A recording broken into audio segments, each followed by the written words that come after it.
சடனாக என்னாச்சு? ஆஃபீஸில் இருக்கிற டைம் தானே இது. இப்போ என்ன ரொம்ப பாசமாக பக்கத்தில் வந்து உட்காந்துருக்கீங்க? ஏண்டி அப்பனா எனக்கு உன் மேலே பாசம் இல்லைன்றியா? சேச்சே, அப்படியெல்லாம் சொல்லலை. இருக்குது, ஆனால் அப்பப்போ தான் வெளியே வரும். ஏய், உண்மை தானே. உங்களுக்கு எப்போ பாசம் காமிக்கணும்னு தோணுதோ அப்போ தான் வந்து பாசம் காமிக்கிறீங்க. சரி விடுங்க, தோல் வலிக்குது. என்ன உனக்கு உடம்பு சரியில்லைன்னு அம்மா ஃபோன் பண்ணாங்க? வாமிட் பண்ணியாமே, என்ன ஆச்சு? ஓஹோ, அத்தை வேலையா? அதான் அடிச்சு பிடிச்சி ஓடி வந்தீங்களா? நான் என்னவோ உங்களுக்கே தோணுச்சு போல தெரியுது எனக்கு உடம்பு சரியில்லைன்னு, அதனால தான் வந்தீங்கன்னு நினச்சேன். எப்படியோ வந்தனா, என்ன ஆச்சு? தெரியல என்னன்னு. நல்லா தான் இருந்தேன் அப்பா வீட்டில். இங்கே வந்த உடனே ஒரே கொமட்டல், வாமிட் வந்துருச்சு. நான் அப்பா வீட்டில் சாப்பிட்டு சாப்பாடு ஒத்துக்கலைன்னு நினைக்கிறேன். அப்படி என்னத்தை சாப்பிட்டுட்ட? உங்களுக்கே தெரியும் இல்லை, எனக்கு பூரினா ரொம்ப இஷ்டம்னு. அதான் ரொம்ப நாள் கழிச்சு வந்தேன்னு அப்பா செஞ்சு கொடுத்தாரு. அங்கே சாப்பிட்டப்போ நல்லா தான் இருந்துச்சு. வீட்டுக்கு வந்தப்புறம் தான் வாமிட் வந்துருச்சு. ஒரு வேளை நான் பஸ்ஸில் வந்தது ஒத்துக்கல போல். பஸ்ஸில் வந்ததுக்காகலாம் இருக்காது. உன் அப்பா வீட்டுக்கு நீ போயிட்ட அப்புறம் நான் உன்னை நல்லா திட்டிக்கினேன். என்ன என்ன திட்டினீங்களா? ஏன்? அப்புறம் நீ பாட்டுக்கு போயிட்ட. இந்த புருஷன் சாப்பிட்டானா இல்லையா, என்ன பண்ணுறான்னு ஒரு வார்த்தை ஃபோன் பண்ணி கேட்டியா? உனக்கு உங்கள் அப்பா வீட்டுக்கு போயிட்டா எல்லாமே மறந்து போயிடும். என்னையா ஞாபகம் இருக்கும்? அதான் நீ சாப்பிட்றப்போ நான் நல்ல கண்ணை வச்சுட்டேன். அதால தான் உனக்கு வாமிட் வந்திருக்கு. அடப்பாவி, இப்படி கூடவா இருப்பாங்க? நீங்கள் தானே போக சொன்னீங்க. அப்புறம் நீங்களே இப்படி கண்ணு வச்சா எப்படி? சரி, மாமா எப்படி இருக்காரு? நல்லா இருக்காரா? அப்பா நல்லா இருக்காரு. எனக்கு அப்பா வீட்டுக்கு போயிட்டு வந்த அப்புறம் தான் நல்லா இருக்கு தெரியுமா. மனசே ஒரு மாதிரி நல்லா இருக்கு. அதுதான் உன்னோட மருந்துன்னு எனக்கு நல்லாவே தெரியும். இப்போ நட, ஹாஸ்பிட்டல் போயிட்டு வந்துடலாம். எதுக்கு? அது சரியாயிடுச்சுல்ல. நான் வாமிட் எடுத்த ரீசனும் எனக்கு தெரிஞ்சிடுச்சு. நீங்கள் கண்ணை வச்சதால தானே நான் வாமிட் எடுத்தேன். அட நீ வேற, நான் ஏதோ ஒரு பேச்சுக்கு சொன்னா வா வா, ஹாஸ்பிட்டலில் ஒரு முறை செக் பண்ணிடலாம். ஃபுட் பாய்சன் ஏதாவது ஆயிட்டு இருக்க போகுது. இல்லை பரவாயில்ல. நீ சொன்னா கேட்க மாட்டேன், வா. இப்படியே அட்டை மாதிரி ஒட்டின்னு இருந்தா எப்படி வரதான்? விடுங்க, அப்போ தானே வர முடியும். அப்பா, கல்யாணத்துக்கு நாள் கேட்டுன்னு இருந்தீங்கல்ல? ஆமாடா. நீ தான் அதை பற்றி எதுவுமே பேசாமல் அப்படி இப்படின்னு சுற்றின்னு இருக்க. இன்னும் 2 நாளில் நான் கல்யாணம் பண்ணிக்கிறேன். என்னது 2 நாள்லையா? என்ன சந்தோஷ், விளையாடுறியா? காமெடி பண்ணாத. சீரியஸாக தான்ப்பா. கல்யாணத்துக்கு யாரையும் கூப்பிட போகிறதில்ல. அப்புறமா ஏன் தள்ளி போட்டுன்னு 2 நாளில் முடிச்சிடலாம். நீங்கள் வேற அந்த பொண்ணுக்கு எக்ஸாம்ஸ் எல்லாம் வருதுன்னு சொல்கிறீங்க. அவளும் படிக்க வேண்டாவா? நிஜமாக தான் சொல்கிறியா? நிஜமாக தான்ப்பா. தமிழில் தானே பேசின்னு இருக்கேன். புரியலையா உங்களுக்கு? இன்னும் 2 நாளில் அந்த பொண்ணு வீட்டில் பேசி கல்யாணத்துக்கு அவங்களுக்கும் சரின்னா ரெடி பண்ணுங்க. இல்லைனா இன்னொரு முறை வந்து என்கிட்ட கல்யாணத்தை பற்றி பேசவே கூடாது. டேய், என்னடா இப்படியெல்லாம் ஷாக் ட்ரீட்மெண்ட் கொடுக்குற? ஒன்று கல்யாணமே வேண்டான்ற, இன்னொன்று ரொம்ப அவசரமாக கல்யாணம் பண்ணிக்கணுன்ற. இப்போ இப்படி கமெண்ட் பண்ணி நிற்கிறீங்களா, இல்லை கல்யாணத்துக்கான வேலையை பார்க்க போகிறீங்களா? இல்லை இல்லை இல்லை இல்லை, இதோ இப்போவே உடனே அவனுக்கு ஃபோன் பண்ணுறேன். சரி. என்ன வாய் அவளுக்கு? கல்யாணம் முடிக்கும் அப்புறமா இருக்கு, ஏன்கிட்டயே வாயாடுறா? அவள் ஃப்ரெண்டு எவ்வளோ ஒருத்தி வந்தா, அவகிட்ட நல்ல பல்ல அழிச்சுன்னு பேசுகிறா. பார்த்தா அவளுக்கு கல்யாணம் ஆயிருக்கு, அவள் ப்ரெக்னெண்ட்டாக வேற இருக்கலாம். இவள் ஃப்ரெண்ட்ஸுங்க எல்லாம் ஒரு மார்க்கமாக தான் தெரியுதுங்க. கொஞ்சம் கூட ஒரு டிசிப்ளின் இல்லை, ஒரு மரியாதை இல்லை.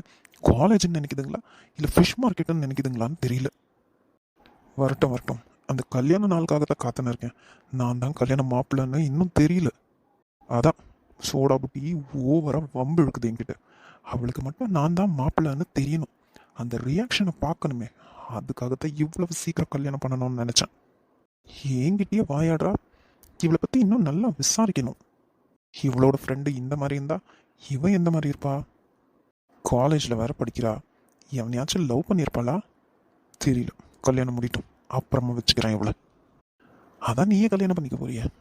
எவனா லவ் பண்ணியிருந்தா உனக்கு என்ன? அதானே, இந்த விஷயத்த நான் எப்படி கேட்க மறந்துட்டேன் அவகிட்ட. இல்லை கேட்டால் தப்பாக நினச்சிக்குவான்னு விட்டுட்டேன்னா? எப்படியும் இங்கே தானே வரணும். என்னென்ன டவுட் இருக்கோ எல்லாத்தையும் அப்புறமா நிதானமாக கேட்டுக்கலாம். அப்புறமா இந்த ஷாக்கிங்கான நியூஸை அப்போ சொல்கிறதுக்கு முன்னாடி நம்மளே ஃபோன் பண்ணி சொல்லலாம். ஒரு ஷாக் ட்ரீட்மெண்ட் கொடுக்கலாம். ஹலோ, நான் தான். ம் தெரியும். எப்படி தெரியும்? அதான் டெய்லி ஃபோன் பண்ணுறீங்கல்ல, நம்பரை பார்த்தா தெரியாதா? நிஜமாவே நீ என்ன பார்க்கல? சத்தியமாக பார்க்கல. பொய் சொல்லாத. போய் சொல்லி எனக்கு என்ன வரப்போகுது? அதான் நிஜமாக பார்க்கலன்னு சொல்கிறேன்ல. அப்படியா? சரி சரி, ஓகே. இன்னும் 2 நாளில் உனக்கும் எனக்கும் கல்யாணம். வாட்? இன்னும் 2 நாள்லையா? என்ன? இன்னும் 2 நாளில் கல்யாணமா? ம் ஆமாம், இன்னும் 2 நாளில். ஏன், உனக்கு ஏதாவது பிரச்சனையா? இல்லை, 2 நாளில் எப்படி முடியும்? எனக்கு காலேஜ் வேறு இருக்கே. ஆமாம், நீ காலேஜ் போய் என்ன பண்ண போகிற? அங்கே என்ன பண்ணுறன்னு எனக்கு தெரியாதா? என்ன? காலேஜில் நான் என்ன பண்ணுறேன்னு உங்களுக்கு தெரியுமா? உங்களுக்கு எப்படி தெரியும்? எல்லாரும் என்ன பண்ணுவீங்க? கிளாஸை கட் அடிச்சுட்டு எங்கன்னா போவீங்க, சுற்றுவீங்க, ஊரை சுற்றுவீங்க. அதை தானே பண்ணுவேன். ஹலோ, என்னை பற்றி என்ன தெரியும் உங்களுக்கு? கண்டதையும் பேசாதீங்க. போதும் போதும், இப்போ சொல்லு. 2 நாளில் ஓகேவா? என்ன, ஒரு பொண்ணுக்கிட்ட எப்படி பேசணும்னு கூடவா உங்களுக்கு தெரியாது? இவ்வளோ ரூடாக பேசுகிறீங்க. நான் இப்படி தான். இல்லையே, முந்தினத்தெல்லாம் நல்லா தானே பேசுனீங்க. ம் அப்போ நான் தண்ணி அடிச்சிட்டு இருந்தேன், அதான் அப்படி பேசினேன். ஆனால் இதுதான் என்னோட உண்மையான முகம். என்ன, குடிப்பீங்களா? ஆமாம், தண்ணி அடிப்பேன், சிகரெட் அடிப்பேன், உன்னையும் அடிப்பேன். ம் பிக்சர் டயலாகா? நல்லால, ரொம்ப பழசு. என்னை பார்த்தா உனக்கு காமெடி பண்ணுற மாதிரி தெரியுதா? இப்படியெல்லாம் பேசிட்டா நான் பயந்துருவேனா? ஓஹோ, அப்போது வேற எப்படி பேசினா மேடம் பயப்படுவீங்க? நான் எதுக்கு பயப்படணும்? ஃபர்ஸ்ட் ஆஃப் ஆல், நான் என்ன தப்பு பண்ண உங்களை பார்த்து பயப்பட? நீ எந்த தப்பும் பண்ணலை. இல்லையே, எதுவும் பண்ணல. ம் சரி சரி, இப்போ இதெல்லாம் பேச வேண்டாம், கல்யாணத்துக்கு அப்புறமா பேசிக்கலாம். ஓகே தானே உனக்கு? ம் என்ன பேச்சைய காணோம்? எனக்கு வாயை திறந்து சொன்னாதான் பிடிக்கும். ம் ஓகே தான். என்ன ஓகே? உங்களை கல்யாணம் பண்ணிக்கிறதுக்கு எனக்கு சம்மதம். ம் எதுவாக இருந்தாலும் இப்படி தெளிவாக சொல்லணும். உனக்கு ஏதாச்சும் பர்ச்சேசிங் பண்ணணுமா? எதுவும் வேண்டாம். Okay, very good. எனக்கும் இந்த மாதிரி எல்லாம் ஊர் சுற்றி பர்ச்சேஸ் பண்ணோன்னு காசு வீணடிக்கிறதுல எந்த விருப்பமும் இல்லை. நீ கொஞ்சம் என்ன மாதிரி தான் இருக்கு. எனக்கு பர்ச்சேசிங் பண்ணணும்னாலாம் இஷ்டம்தான், ஆனால் இப்போ மூடலை. ஓஹோ, இதால் நீ என்ன சொல்ல வர? நான் உங்களை மாதிரி இல்லைன்னு சொல்ல வரேன். வாட் எவர், 2 நாளில் மிஸ்ஸஸ் சந்தோஷம் மாறதுக்கு ரெடியாக இரு. பாய். என்ன, மிஸ்ஸஸ் சந்தோஷ்? சந்தோஷா இவங்க பேரு? ஹாசினி, உன்னோட புத்திசாலித்தனத்துக்கு அளவே இல்லைப்போ. பேரை கூட கேட்காம கல்யாணத்துக்கு ஒத்துக்கிட்டு இருக்க. பேரே இந்த கதி இருக்கு, ஆள் எந்த மாதிரி இருக்க போறாரோ. எப்படி இருந்தா என்ன, அப்பா முகத்தை பார்த்து நம்மளை சமாதானப்படுத்திக்க வேண்டியது தான்.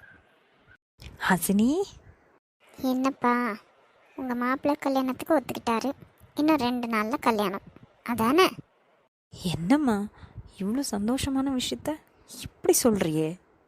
உனக்கு சந்தோஷம் இல்லையா? உனக்கு விருப்பம் இல்லையா இந்த கல்யாணத்தில்? அப்படின்னு நான் சொன்னேனா? அன்னைக்கே நான் எல்லாத்தையும் உங்ககிட்ட சொல்லிட்டேன் தானே. பின்ன ஏம்மா அந்த கல்யாணத்துக்கான சந்தோஷமே உன் முகத்தில் தெரியல? அது இப்போ நான் கொஞ்சம் எக்ஸாம் டென்ஷனில் இருக்கேன்லப்பா, அதான் கல்யாணத்தை பற்றி என்னால் நினச்சி கூட பார்க்க முடியல. சரிம்மா சரிம்மா, நீ உன் வேலையை பாரு, நான் கல்யாண வேலையை பார்க்குறேன். ம் சரிப்பா. சும்மாவே எங்கள் அப்பாவை பிடிக்க முடியாது, இப்போ கேட்கவே வேண்டாம். Hello doctor. Hello sir, what surprise. முந்த நேற்று தான் உங்கள் தம்பி வந்துட்டு போனார், இன்னைக்கு நீங்கள் வந்திருக்கீங்க, என்ன விஷயம்? இவங்க என்னோட வைஃப் ஸ்ரீ. இவங்களுக்கு சடனாக ஃபுட் பாய்சன் ஆகிடுச்சின்னு நினைக்கிறேன். பயங்கர வாமிட். என்ன ஏதுன்னு கொஞ்சம் செக் பண்ணிவிட்டு டேப்லெட்ஸ் இருந்தால் கொடுத்துருங்களேன். நீங்களே டாக்டர் ஆயிட்டிங் போல தெரியுது, ஃபுட் பாய்சன் எல்லாம் கரெக்டாக சொல்கிறீங்க. இப்போ இது எல்லாருக்குமே நார்மல் தானே டாக்டர்? ஓகே ஓகே, வெளியில் வெயிட் பண்ணுங்க, நான் செக் பண்ணிட்டு சொல்கிறேன். ஸ்ரீ, நான் வெளியில் வெயிட் பண்ணுறேன். ம் சரி. அப்புறம் ஸ்ரீ, எத்தனை முறை வாமிட் ஆச்சு உங்களுக்கு? ஒரு முறை தான். வேற ஏதாவதுன்னா? இல்லை தலை சுற்றுற மாதிரி கொமட்டுற மாதிரி டயர்ட் இல்லை அந்த மாதிரியெல்லாம் எதுவும் இல்லை. லாஸ்ட்டாக பீரியட்ஸ் எப்போ நீங்கள் அது ஞாபகம் இல்லையே. சரி, இந்த சிஸ்டர் கூட போய் ஒரு செக்கப் பண்ணின்னு வந்துடுங்க. வாங்கம்மா. என்ன சிஸ்டர், செக் பண்ணிட்டீங்களா? ம், ஆமாம் டாக்டர், அவங்க ப்ரெக்னென்சி பாசிட்டிவ் காமிக்குது. ஓ அப்படியா, கங்க்ராச்சுலேஷன்ஸ், நீங்கள் கன்சீவாக இருக்கீங்க. என்ன, நான் நான் ப்ரெக்னெண்ட்டாக இருக்கேனா? ஹலோ மேடம், உங்களை தான். டாக்டர், நீங்கள் விளையாடலையே. இந்த மாதிரி விஷயத்தில் யாராவது விளையாடுவாங்களா? கங்க்ராச்சுலேஷன்ஸ். ஐயோ, ஏன் மேடம் அழுவுறீங்க? சந்தோஷமான விஷயத்த சொல்லியிருக்கேன், இப்படி அழுவுறீங்களே. ஸ்ரீ, என்னாச்சு? என்னமாச்சு? ஏன் அழுவுற? டாக்டர், என்னாச்சு? எதுக்காக அழுவுறா? சார், அவங்க எதுக்கு அழுகுறாங்கன்னு எனக்கும் தெரியல. நான் சந்தோஷமான விஷயத்த தான் சொல்லியிருக்கேன். கங்க்ராட்ஸ் சார், நீங்களாவது சந்தோஷப்படுறீங்களான்னு பார்க்குறேன். நீங்கள் அப்பா ஆக போகிறீங்க. டாக்டர், என்ன சொல்றீங்க? நிஜமா தானா? Are you sure? நீங்களாச்சும் சந்தோஷப்பட்டீங்களே. Yes sir, I'm 100% sure. Thank you so much doctor. உங்கள் ஒய்ஃப் அழுகுறாங்க. ஐயோ, அது கொஞ்சம் எமோஷனல் ஆயிட்டா, அதான், வேற ஒன்றும் இல்லை. She is very happy. Okay sir, next மந்த்லேருந்து கரெக்டாக செக்கப் கூப்பிட்டுன்னு வந்துடுங்க. இப்போ அவங்க கொஞ்சம் நல்லா ரெஸ்ட் எடுக்கட்டும். ஷியோர் டாக்டர், தவறாமல் கூப்பிட்டுன்னு வந்துடுறேன். உங்கள் வீட்டில் டபுள் சந்தோஷம். உங்கள் தம்பியோட ஒய்ஃபும் கன்சீவாக இருக்காங்க, உங்கள் ஒய்ஃபும் கன்சீவாக இருக்காங்க. Congrats, all the best. Thank you so much doctor. ரெண்டு பேரையும் கொஞ்சம் நீங்கள் தான் நல்லா பார்த்துக்கணும். Sure sir. கிருஷ், ஸ்ரீ, எனக்கு இவ்வளோ சந்தோஷமா இருக்கு தெரியுமா? எனக்கும் தான் சந்தோஷமாக இருக்குது. என்னால் நம்பவே முடியல. நம்பி தான் ஆகணும். சரி வா, வீட்டுக்கு போகலாம். இந்த சந்தோஷமான விஷயத்த வீட்டில் எல்லார்கிட்டயும் சொல்லலாம். ம், சரி. உனக்காக வாழ நினைக்கிறேன்.